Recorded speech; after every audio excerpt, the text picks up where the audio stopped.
Raising children is tough, but these parents say it's become almost impossible, let down by a system that's supposed to support them and their kids with autism. In your darkest moments, you just think, I can't sustain it. I'm going to have to relinquish my child, which I really don't want to do. Look at what you're doing, that's awesome. It's okay, it's okay. In the toughest of circumstances, Deborah Frith has been pushed to breaking point. When it comes to complex needs, it's more of a matter of will they survive or not. Hello, Blue. For parents like her, it's a daily battle to fight for the rights and future of their kids. What happened? Deborah's 8-year-old son, Jacob, lives with autism. Whee! He's bright, bubbly and curious, but He just sometimes has no impulse control and it's very unpredictable. his unpredictable behaviour is often violent, and Deborah says it's getting worse. The single mum has lodged a human rights complaint against the National Disability Insurance Agency in what could be a landmark case. We've been left to kind of fend for ourselves and we haven't been given the supports that we need. Deborah believes that Jacob's NDIS plan was not reviewed or approved in a timely manner and that it had a detrimental impact. The family was forced to wait for more than a year to discover that Jacob's initial application for behavioural support had been rejected. You're awesome. I don't think they realise what they're dealing with is people's lives. They're not just numbers. You can do it. While anxiously waiting, Deborah was left to suffer from daily attacks at the hands of Jacob, whom she also homeschools. Hands down, Jin. Constant biting, kicking, punching and scratching, all taking its toll on the single mum. You know, at the end of the day, it's still you at home with your child trying to weather incredible situations that are just heartbreaking and very destructive. These waiting times are just not workable for anyone and in fact are very damaging psychologically and physically to some of these kids. Julie Phillips is a disability advocate. She's acting on behalf of Jacob.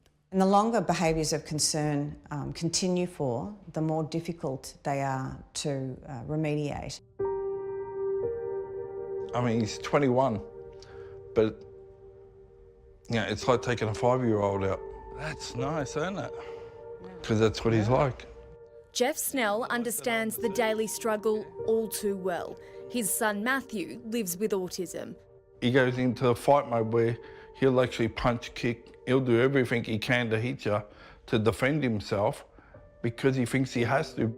His family alleged the 21-year-old was mistreated at his former school in northwest Melbourne. They've now made a complaint under the Disability Discrimination Act against the Department of Education. If I don't fight for Matthew's rights, I don't have the rights to be a father.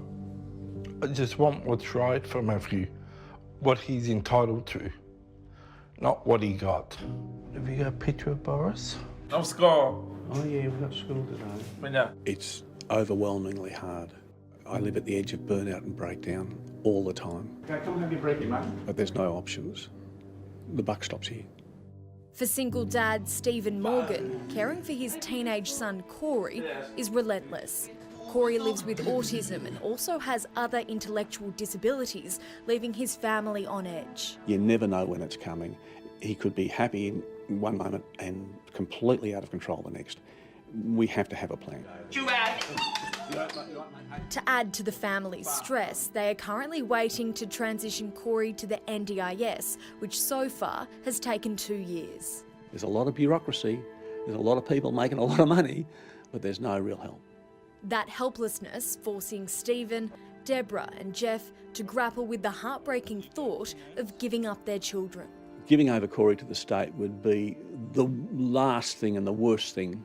I don't ever want to have to do that.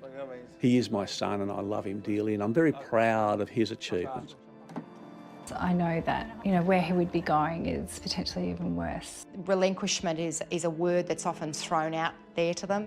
It comes at a massive cost, even if it's about saving their lives and what's best for the child themselves. Deb Goldfinch is the CEO of Irabina Autism Services. Whatever that autism is presenting at, that's what services need to be provided for.